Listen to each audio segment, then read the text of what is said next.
자, 일단 오늘 두 작품, 윤동주 시인의 두 작품 보게 될 거예요. 그럼 역시 마찬가지로 우리가 윤동주 시인에 대해서 한번 알아봅시다. 윤동주 시인은 일제강점기 때 활동했던 시인이에요. 그래서 뭐 동주라는 영화도 있죠? 혹시 봤어요? 봤어요. 윤동주 시인은 일제강점기 때 활동했던 시인으로서 주로 고등학교 진도에서 어떤 주제의식을 지니고 있는, 어떤 모습, 어떤 태도를 지니고 있는 작품들이 많이 수록이 되고 쓰여졌느냐? 바로 성찰적, 반성적 태도가 드러나는 작품들을 많이 창작을 했습니다. 성찰이라고 하는 게 뭐니? 자기 자신에 대해서 되돌아보고 반성한다는 건 뉘우치는 거, 그런 거라고 말할 수 있겠죠. 윤동주 시인이 그럼 어떤 삶을 살았길래 이런 태도가 드러나는 작품들을 많이 창작을 했을까라는 거, 그걸 일제강점기라고 하는 그 현실, 부정적 현실, 우리 민족의 고난, 시련, 역경이 존재했던 그 시기랑 연결을 시켜볼게요. 이때 당시에 할 수 있는 잘못이라고 하는 게 뭘까? 독립운동. 아니, 이때 당시에 할 수 있는 잘못. 독립운동이 잘못된 건 아니죠, 그쵸?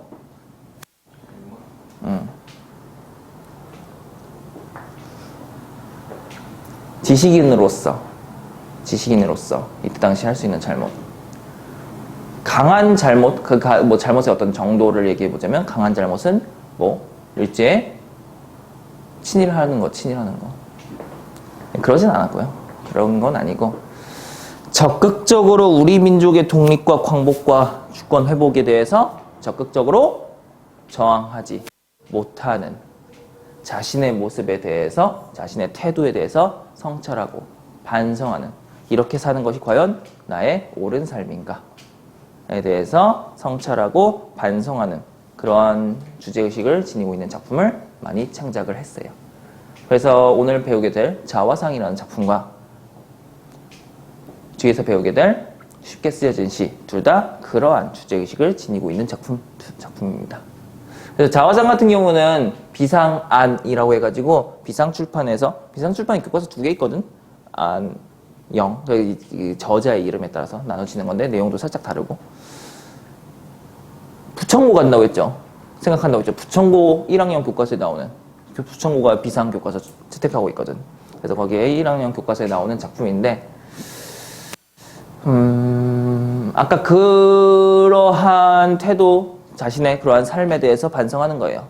내가 과연 이렇게 사는 것이 맞는 것일까? 잘못된 것 같다. 이렇게 사는 건 내가 원했던 삶이 아니다. 라는 거예요. 자, 이걸 어떤 대립구도로 볼 거냐? 현실적 자아와 이상적 자아. 대립, 갈등이라고 생각하면 됩니다. 현실적 자아와 이상적 자아. 자, 그럼 자아라고 하는 건 자기 정체성, 자기 주체성 뭐 이런 건데, 자기 모습, 존재. 이상적 자아, 이게 본인이 진정으로 살고자 했던 모습이라는 거예요. 이상적 자아의 모습이. 하지만 현실적 자아대로 살고 있다는 거에 대해서 반성하고 성찰하는 거라는 거지. 그래서 아까 일제강점기라고 하는 부정적 현실 상황 속에서 현실적 자아, 어떠한 삶을 살고 있을까? 어떠한 삶을 살았을까, 윤동주?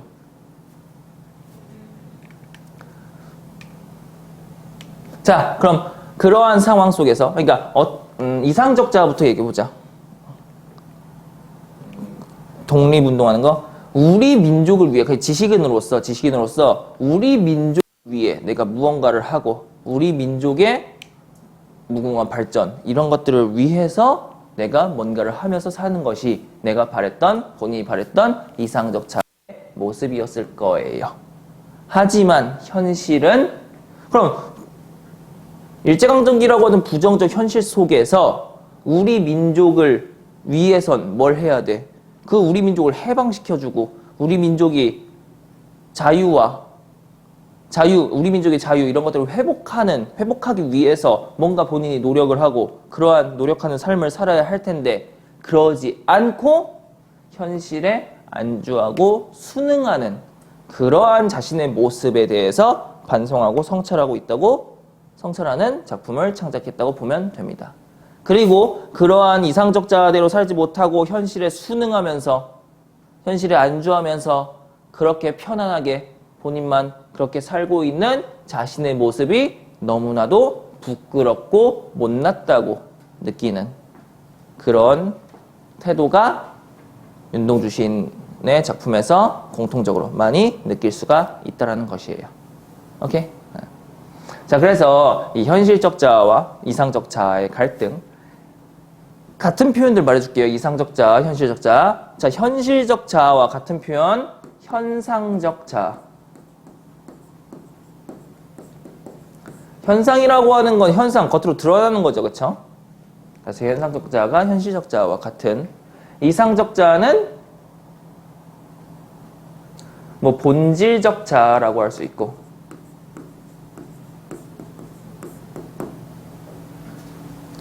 현실적 자아, 현상적 자아, 외면적 자아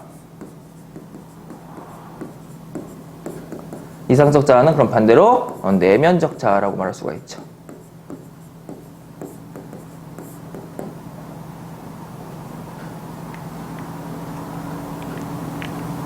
뭐 이렇게 말할 수가 있어요. 그래서 이 표현이 나오지 않고 이런 표현이 나온다고 하더라도 이게 현실에 순응하는 그러한 부정적인 자아, 살고 싶지 않은 이상적으로 살지 못하는 그러한 모습이라고 보면 되고 그와 반대는 이러한 표현들이 그 이상적 자아 그쪽의 표현들이라고 생각을 하면 된다. 자, 그래서 윤동주 시인 작품 같은 경우는 이렇게 살고 싶던 자신의 이상 그거 잊은 채 어느샌가 보니까 자신이 이렇게 살고 있다라고 하는 걸 인지하게 되고 그리고 그럼 이거대로 살지 못하는 거니까 거기서 자신의 삶에 대해서 자신의 자아에 대해서 부끄러움을 느끼고 이 이상적 자아를 회복하는 모습. 그 부끄러움으로 끝나는 게 아니라 그 부끄러움, 그 현실적 자아, 현실에 순응하고 안주하는 그러한 자아 벗어나 이 이상적 자아를 회복하고자 하는 그런 의지를 드러내는 시상으로 연결되는 경우가 많다. 이렇게 생각하면 돼요. 시상의 전개가 돼요? 그럼 우리가 자화상을 통해서 이런 시상 전개 그리고 이러한 표현들에 대해서 한번 알아보도록 할게요. 자, 산모퉁이를 돌아 논가 외딴 우물을 홀로 찾아가선 가만히 들여다봅니다. 여기서 우리 시적 화자 잡아볼게요. 산모퉁이를 돌아 논가 외딴 우물을 홀로 찾아가서 그 우물을 들여다보는 사람 이렇게 잡으면 되죠. 그리고 그러한 사람이고 그 시적 화자의 행이 나왔다고 말할 수가 있을 것 같아요.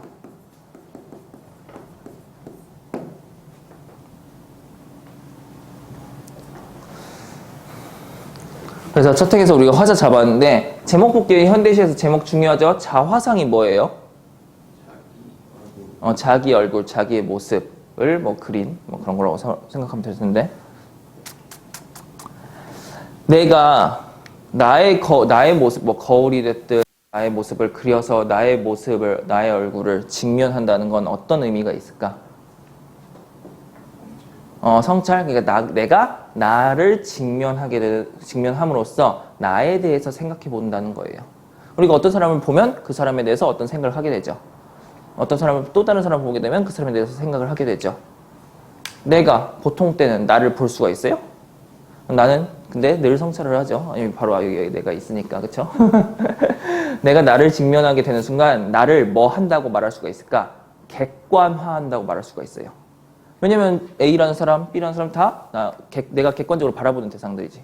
근데 나는 나의 모습을 잘 못 보니까 보통은 일반적으로는 객관화되는 대상이 아니에요. 근데 그렇게 함으로써 나의 모습을 거울로 직면함으로써 또는 나의 모습을 그림으로써 직면함으로써 나를 객관화하는 거고 그 대상에 대해서 생각을 할 수 있게 된다는 거지.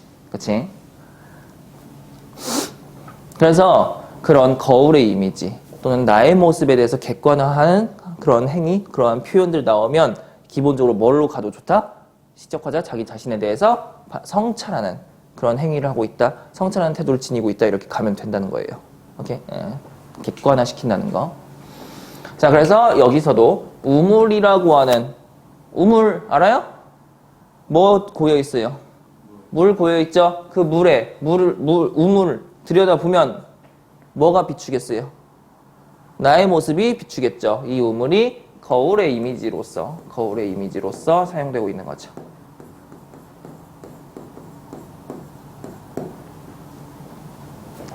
그럼 말했다. 거울의 이미지니까 나의 모습이 비춰서 보일 테니까 나를 객관화한 행위라고 말할 수 있을 테니까 성찰적 태도가 드러난다고 말할 수가 있겠다. 성찰하는 거. 나의 내면에 대해서 나의 내면 초점을 맞추고 나의 내면에 대해서 성찰하는 거. 친구들이랑 PC방 가서 롤 하면서 나를 성찰해요? 친구들이랑 밥 먹으면서 시끄럽게 떠들면서 카페 가서 수다 떨면서 나를 성찰해요? 성찰한다는 건 내가 나의 내면에 대해서 집중하고 나의 내면에 초점 맞추고 성찰한다는 건 뭐야? 오로지 나만이 할 수 있는 거고 내가 나의 내면에 집중해서 보기 위해서는 고요하고 집중해서 이거 홀로 이렇게 하는 거니까 그래서 이게 홀로라고 하는 그런 표현이 사용됐다라고 생각하면 좋을 것 같아요. 오케이? 고독한 거죠. 고독한 행위인 거지. 그치? 자, 들여다봤더니 그 우물 속에는 뭐 나왔어요? 달이 밝고 구름이 흐르고 하늘이 펼치고 파란 바람이 불고 가을이 있습니다. 라고 해서 지금 우물 속에 있는 것들 달이 밝은 거, 구름이 흐른 거, 하늘이 펼쳐져 있는 거, 파란 바람이 불고 있는 거, 가을이 있다는 거 이걸 지금 뭐 했다고 말할 수가 있을까? 나열. 열거법이 사용된 거죠. 그래서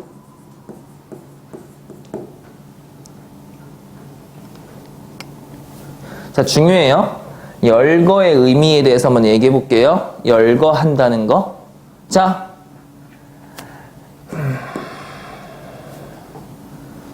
열거한다는 건 뭔가를 나열하는 거예요. 근데 그 나열한 것들을 뭐 할 수 있을까? 한데 묶을 수가 있는 거예요. 같은 범위의 것들로서 한데 묶을 수 있는 거예요. 예시 한번 드리지 않았나? 사자, 코끼리, 기린, 하마, 하이에나, 표범, 치타. 그리고 그 망 보는 애가 누구지? 미어캣. 내가 나열했어요. 한데 뭐라고 묶을 수 있어요? 동물. 보다 더 좁은 범위로. 아프리카에 사는 동물. 내가 그렇게 쭉 나열하다가 북극곰 얘기하는 순간 아프리카에 사는 동물이라고 묶을 수가 있어요? 없어요? 없죠. 그쵸? 그냥 동물이라고 묶어야 되겠지. 그치? 그런 거라는 거야. 지금 이 열거한 거 한데 뭐라고 묶을 수 있어요?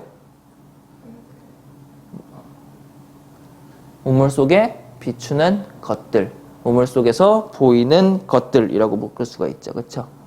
그래서 그 묶인다는 애들은 사실 동일한 특성을 지니고 있는 애들이라고 말할 수가 있다는 거예요. 이거 비문학에서도 되게 중요해요. 오케이?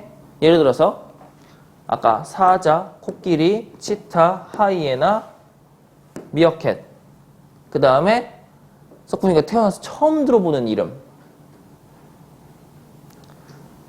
뚱까. 자, 얘 뚱까라는 애에 대해서 처음 들어보니까 정보 알아 몰라? 모르죠. 근데 적어도 얘를 우리가 뭐라고 알 수는 있어요? 동물인데 앞에 나왔던 것들이 다 아프리카에 사는 동물이기 때문에 얘도 그렇다고 여길 수가 있는 거예요. 우리가 비문학을 하다 보면 모르는 개념, 그러니까 다양한 분야의 글을 읽다 보니까 뭐 인문, 예술, 뭐 사회는 보통 경제, 법 이런 것들, 뭐 과학, 기술 이런 것들 우리가 모든 그 분야들의 모든 개념에 대해서 다 알지 못하죠. 그러니까 어떤 개념이 나왔을 때 만약에 이렇게 열거 속에서 하나의 개념으로 나오면 그냥 퉁쳐서 그거 안에 묶이는 뭔가 무엇인가 보다 이렇게 여기면 된다는 거예요. 오케이? 열거의 의미예요. 중요해. 자, 그래서 그렇고 또 하나 수사법 얘기해보면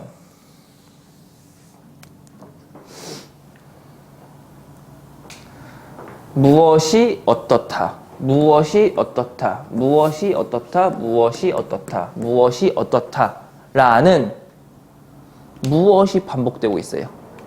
무엇이 어떻다라고 하는 뭔가가 반복되고 있어요. 뭐의 반복이에요?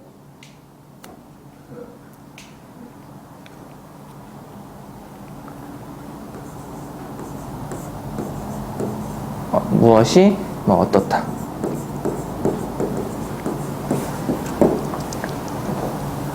유사한 문장 구조가 반복되고 있죠. 그쵸? 유사한 문장 구조가 반복되고 있어. 그럼 이 유사한 문장 구조가 반복됨으로써 얻을 수 있는 효과가 뭘까?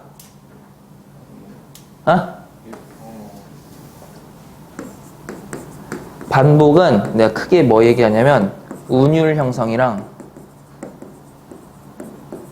의미 강조 가요. 오케이? 그 구절에서 전달하고자 하는 의미를 강조하는 효과가 있다. 오케이? 그러면 우물 속에 지금 비추는 것들 저것들 나열하고 열거하고 유사한 문장 구조가 반복됨으로써 그 대상들이 지금 어떻게 서술됐어? 의미가 뭐야? 달이 밝다라고 하는 거 내가 얘기했죠? 어떤 존재가 그 존재의 기능 발현이 될 때 긍정적인 거라고. 달이 어두침침한 게 아니라 다른 어떤 존재예요? 밤하늘을 비추는 존재잖아. 밝다라고 하는 건 걔 기능을 하고 있다? 못하고 있다? 하고 있다. 플러스 아름다운 거로 가. 구름 아름다운 거로 가고 나열했으니까 같은 의미니까. 하늘이 펼쳐 파란 바람. 그러니까 바람이 푸르른 이미지가 있을 때 맑고 깨끗함의 이미지가 있는 거죠. 가을, 청명한 가을 이렇게 있다. 가면 된다는 거야. 그러니까 예를 들어서 구름이 흐른다는 게 플러스야? 하늘이 펼쳐져 있다는 게 플러스야? 파란 바람은 뭐 그렇다고 쳐도 가을이 그냥 있다는 게 플러스야? 근데 적어도 열했으니까 열거했으니까 얘는 싹 다 뭘로 묶인다? 긍정적인 걸로 묶인다는 거예요. 얘는 분명히 이렇게 잡히잖아. 맞아요? 알겠어요? 그래서 우물 속에 비추는 아름다운 자연의 모습, 아름다운 것들 이렇게 잡으면 된다는 거야. 네.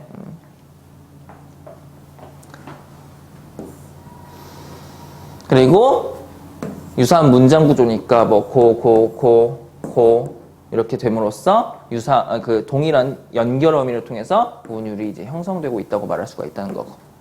돼요? 오케이. 네.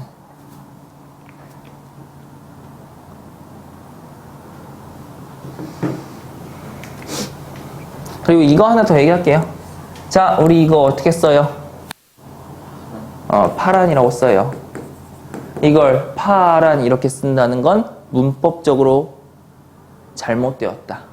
하지만 시 안에서는 이렇게 문법적으로 틀린 표현을 뭐 해준다? 허용해준다. 이런 걸 뭐라 그런다? 시적 허용이라 그래요. 그럼 시 안에서는 왜 이걸 허용하는 것일까? 이러한 시적 허용 왜 되는 것일까?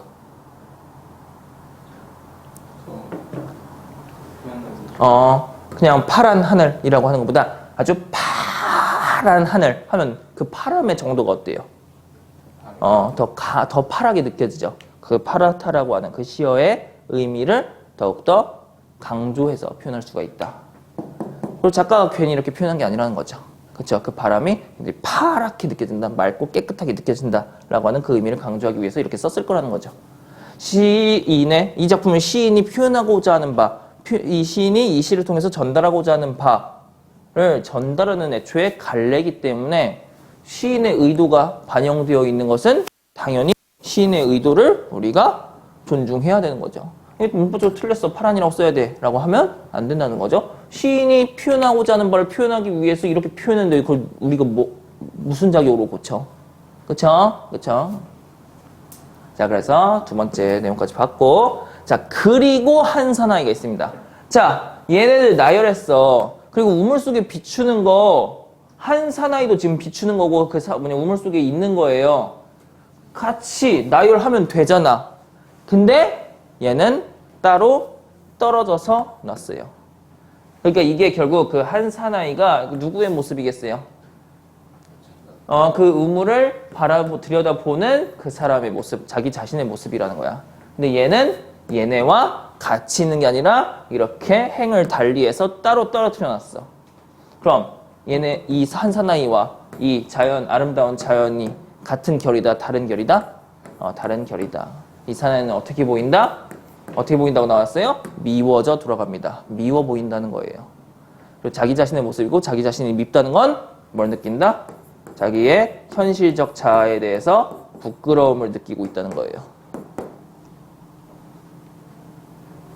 오케이요? 쌤, 오늘 못 온 친구한테 카톡 한번 보낼게요.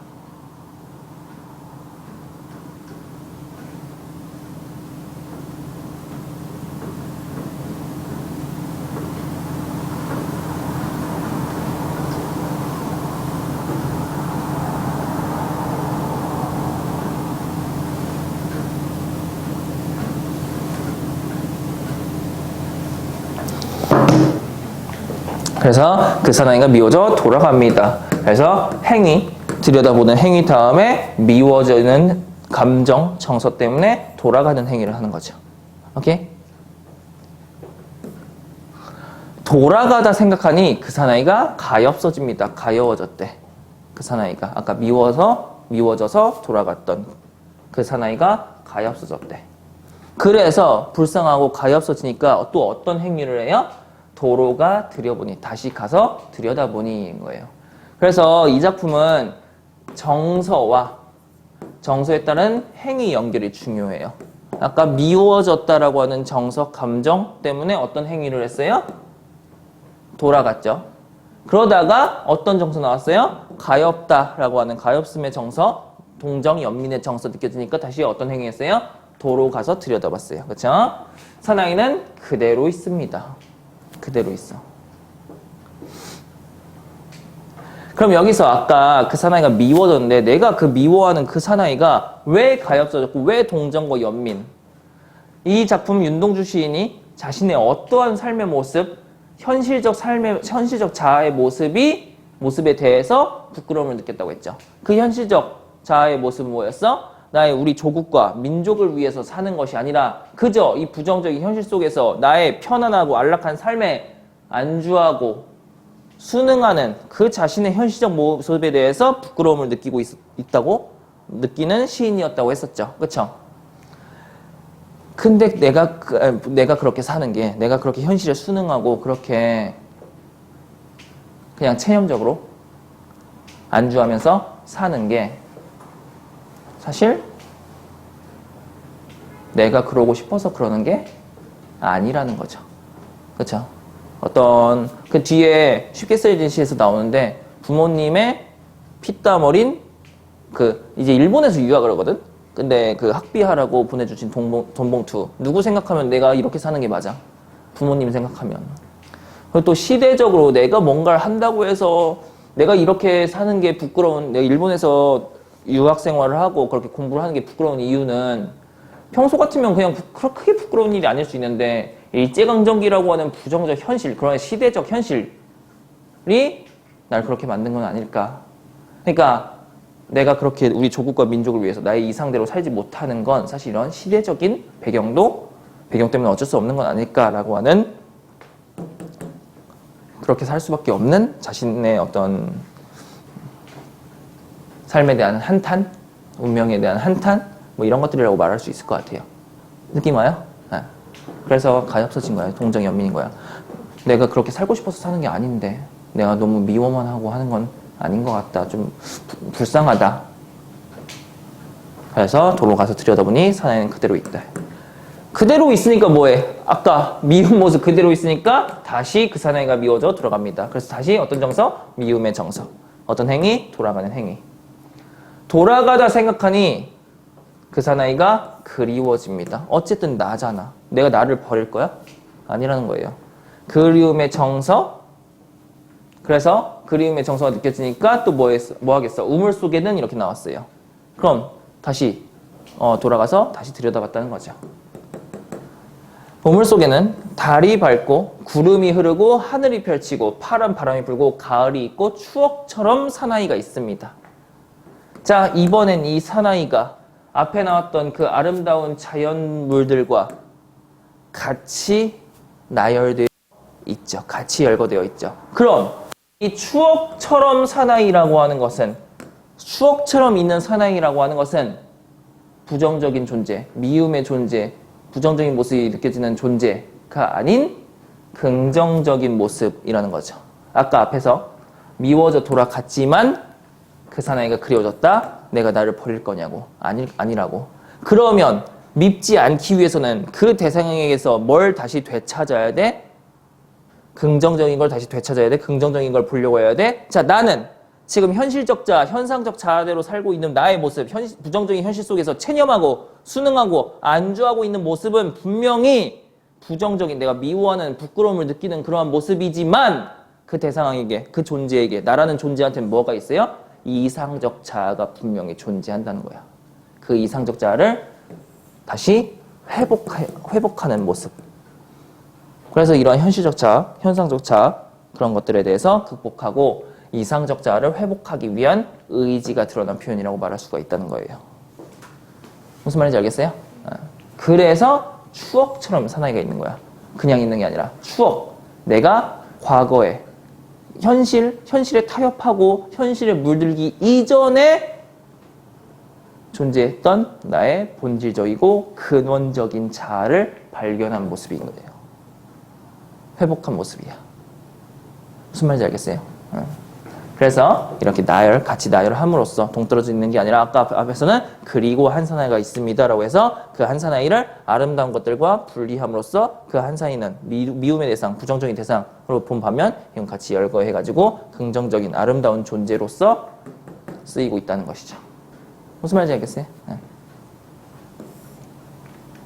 그래서 여기도 마찬가지 고고고 동일한 연결 어미 반복, 유사한 문장 구조 반복 통해서 운율 형성하고 있고 의미 강조하고 있고 이 추억처럼 사나이가 있다. 그래서 아까 사실 이 구조를 어디서 봤어? 처음 부분에서 봤었죠. 맨 처음에 초반 부분에 있었죠.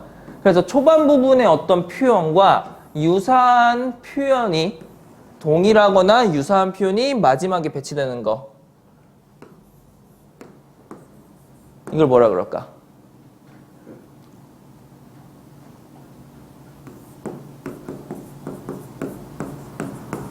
수미상관. 머리 숫자예요. 꼬리 밑자예요. 머리 어디에 있어요? 맨 앞에 있지. 꼬리 맨 끝에 있죠. 그래서 처음과 마지막 부분에 유사하거나 동일한 표현들이 배치되는 거 수미상관 또는 수미상응 서로 응한다라고 해서 이렇게 표현하고 수미상관 그럼 유사하거나 동일한 표현이 역시 이것도 반복된 거니까 반복은 아까 어떤 효과? 의미를 강조하는 효과, 운율을 형성하는 효과가 있죠.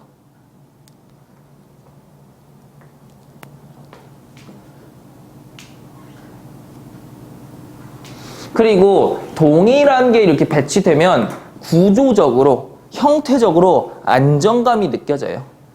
오케이? 안정감이 느껴진다. 구조적, 안정감, 형태적, 통일감 이런 것들. 그런 것들이 느껴지는 효과가 있는 게 수미상관이라고 하는 표현 방식이라고 말할 수가 있고 하나 더 할게. 그리고 반복되었지만 완전 동일하진 않죠. 변화가 생겼지. 자, 앞에 있는 걸 끌고 왔어. 반복했어. 근데 살짝 변형해서 반복하고 있어요. 이런 걸 뭐라 그러냐? 변주라 그래요. 변형해서 연주한다는 거거든?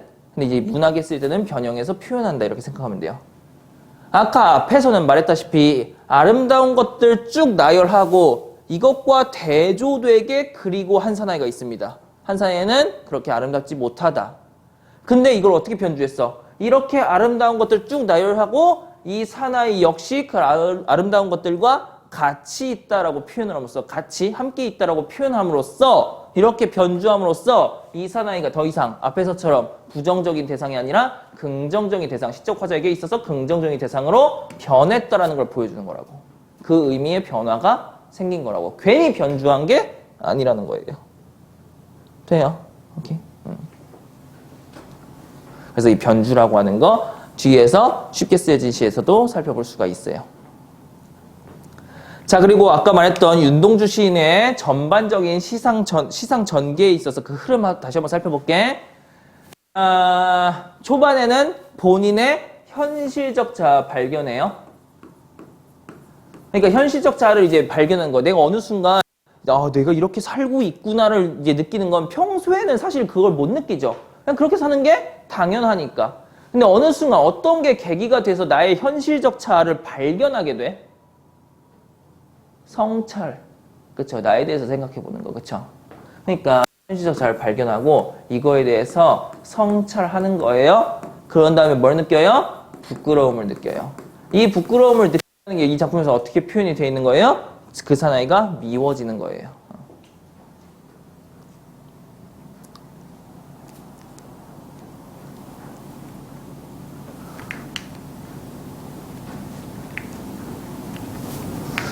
그래서 이 부끄러움을 느끼는 거에서 그냥 끝난다? 난 부끄러운 존재야로 끝난다? 아니다. 이거에 대해서 반성한다. 그래서 성찰과 반성의 과정을 통해서 결국 뭘 회복하게 되는 거예요?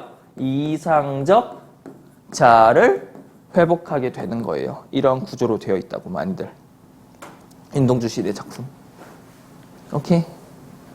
그래서 자화상이라고 하는 작품, 윤동주 시인의 작품 비상 안에 수록되어 있는 고1 국어 교과서에 수록되어 있는 문학 작품입니다.